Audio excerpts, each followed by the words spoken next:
کہ میری طبیعت خراب ہوئی، میں نے دوست کو بلایا اور اس نے مجھے ایک انجیکشن لگایا، ایک انجیکشن ساتھ دیا، لیکن جب وہ گھر پہنچتا ہے اس کی طبیعت اور خراب ہوتی چلی جاتی ہے۔ افسانہ اس کو لے کر ہاسپٹل پہنچتی ہے، اور جب تک وہ ہاسپٹل میں پہنچتے داخل ہوتے افغان شاہ اس دنیا سے رخصت ہو جاتا ہے اور وہ جاں بحق ہو جاتا ہے، انتقال کر جاتا ہے۔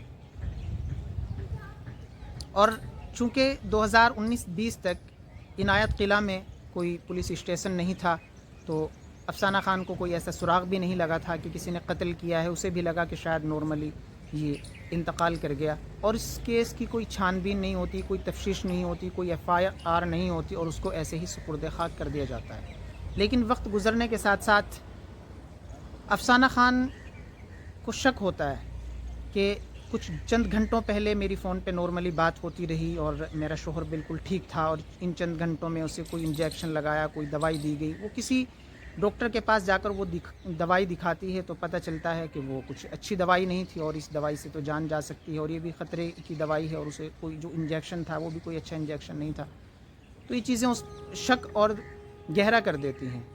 افسانہ خان گلستان خان سے کانٹیکٹ کرنے کی کوشش کرتی ہے اور اسے کہتی ہے کہ آپ نے جو دوائیاں میرے شوہر کو دی تھی وہ آپ نے دوائی کہاں سے دی تھی۔ گلستان خان سمجھنے لگتا ہے کہ شاید یہ مجھ پہ شک کر رہی ہے۔ گلستان خان کہتا ہے کہ تم مجھ پہ خامخواہ میں شک کر رہی ہو، میں اس کا بڑا اچھا دوست تھا۔ وہ کہتی ہے کہ میں شک نہیں کر رہی ہوں، میں آپ سے پوچھ رہی ہوں۔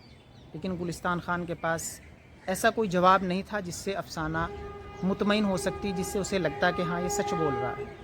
بار بار وہ کچھ اپنی باتیں بھی بدل رہا تھا۔ اسی دوران افسانہ کو افغان شاہ نے اپنے پیسوں کے بارے میں بتایا ہوا تھا کہ میرے پیسے میرے دوست گلستان خان کے پاس ہیں، اور پھر افسانہ خان اپنے پیسوں کی اس سے مانگ کرتی ہے۔ وہ کہتا ہے کہ میرے پاس جو پیسے افغان شاہ نے رکھے تھے وہ میں لوٹا چکا ہوں، اب میرے پاس افغان شاہ کا کوئی پیسہ نہیں ہے۔ اور یہاں سے شک کی سوئی یقین میں بدل جاتی ہے، اور افسانہ کو لگنے لگتا ہے کہ پیسوں کے لالچ میں اس نے میرے شوہر کا قتل کر دیا۔ اور پھر افسانہ جب پولیس کو یہ پورا افسانہ سناتی ہے تو پولیس بھی حیران ہو جاتی ہے، پریشان ہو جاتی ہے کہ یہاں سے اس نے سوچا کہ اس شخص کو جس نے میرے شوہر کو قتل کیا ہے اسے کیسے قتل کرنا ہے۔ شروع میں اس نے بہت سارے راستے تلاشے کہ اس کے گھر میں ڈاکہ ڈلوایا جائے، اس کو برباد کیا جائے، لیکن اسے کوئی راستہ نظر نہیں آ رہا تھا۔ پھر اس نے دوستی کرنی شروع کی اور اس کو شادی کا پیغام پہنچا۔ اب گلستان خان چونکہ شادی شدہ تھا تو گلستان خان اس کے پرپوزل کو بھی ٹھکراتا رہا، اور اس نے کہا کہ میں شادی نہیں کر سکتا۔ وقت گزرتا رہا۔ پھر ایک روز افسانہ نے اس کو کہا، گلستان خان کو، کہ میرے پاس بہت پیسہ ہے کہ آپ میرے ساتھ رہو گے تو آپ اچھی گاڑی خرید سکتے ہو، صحیح سے زندگی بسر کر سکتے ہو، اور میری بچی کا آپ سہارا بھی بن جاؤ گے، یہ ہمارے لیے بہت اچھا ہو جائے گا۔ اس لالچ میں آ کر گلستان خان اس سے شادی کر لیتا ہے۔ جولائی 2021 میں یہ شادی ہوتی ہے،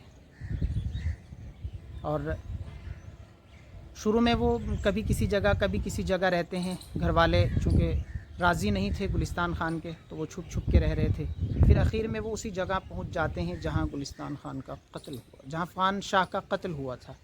اور پھر وہاں آ کر وہ کہتی ہے کہ آپ دن بھر باہر رہتے ہو، یہ ایسا علاقہ ہے جہاں پولیس اسٹیشن بھی نہیں ہے اور ہمیں خطرہ ہے، آپ گھر میں ہمارے کوئی ایسی چیز ہونی چاہیے کہ اگر کوئی گھر میں گھس آئے کم از کم اس کا مقابلہ کر سکیں۔ وہ ایک پستول لا کر افسانہ کو دے دیتا ہے اور افسانہ اس کو رکھ لیتی ہے، اور یہاں سے افسانہ جو چاہتی تھی کرنا وہ افسانہ کے لیے اور مزید آسان ہو جاتا ہے۔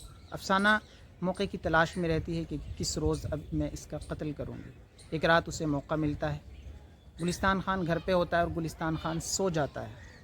جب رات کو وہ سویا ہوا ہوتا ہے تو افسانہ اٹھتی ہے اور بندوق، جو پستول اس کے پاس ہوتی ہے، وہ لے کر آتی ہے، اور آتے ہی اس کی کن پٹی پہ رکھ کے جب چلانے کی کوشش کرتی ہے، ٹگر دباتی ہے تو وہ نہیں چلتی، پھر دوبارہ دباتی ہے، پھر بھی نہیں چلتی۔ افسانہ یہاں سے پھر دوبارہ دوسرے کمرے میں جاتی ہے اور اس میں جو گولیاں ہوتی ہیں وہ نکالتی ہیں، دوبارہ صاف کرتی ہے، دوبارہ ڈالتی ہے، دوبارہ آ کے جب بالکل سٹا کے اس کی کن پٹی پہ لگاتی ہے تو پہلے ہی ٹگر میں گولی چل جاتی ہے، اور اس کے پاس ہڑبڑانے کا، اپنی جان بچانے کا، مقابلہ کرنے کا کوئی موقع نہیں رہتا، اور وہ دم توڑ دیتا ہے۔ تھوڑا سا وقت گزرتا ہے، پھر ایک گولی اور اس کے سینے میں مارتی ہے، اور پھر وہ بھی اسی کمرے میں 5-6 گھنٹے سوچتی ہے کہ مجھے کیا کرنا چاہیے، کیا نہیں کرنا چاہیے۔ صبح ہوتی ہی وہ شور مچاتی ہے اور لوگ وہاں آس پاس میں اکٹھا ہوتے ہیں، اور جب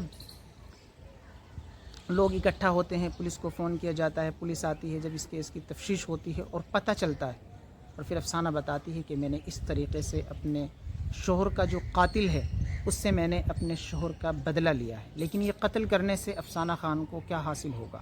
پولیس نے اب اس کو گرفتار کر لیا ہے اور سخت دھاراؤں کے ساتھ اس پہ مقدمہ درج کر لیا گیا ہے، اور یہ کیس ابھی پینڈنگ ہے، کیس چل رہا ہے۔ 2-2.5-3 سال کی اس کی ایک بیٹی بھی ہے، جس کی پرورش کے لیے بھی اب اسے بڑا پریشان ہونا پڑے گا۔ تو یہ کہانی سنانے کا ہمارا مقصد کسی کو پریشان کرنا نہیں ہے، کسی کا دل دکھانا نہیں ہے، صرف آپ کو جاگروک کرنا ہے کہ آپ اپنی فیملی میں اپنے لوگوں کے ساتھ رہیں، محبت کے ساتھ رہیں، عزت کے ساتھ رہیں۔ اسی کے ساتھ ہم آپ سے الوداع لیتے ہیں۔ آپ ہمارے YouTube channel truth with Abdul کو سبسکرائب کریں، اور ہمارے فیس بک پیج عبدالستار آفیشیل کو بھی آپ فالو کرنا نہ بھولیں۔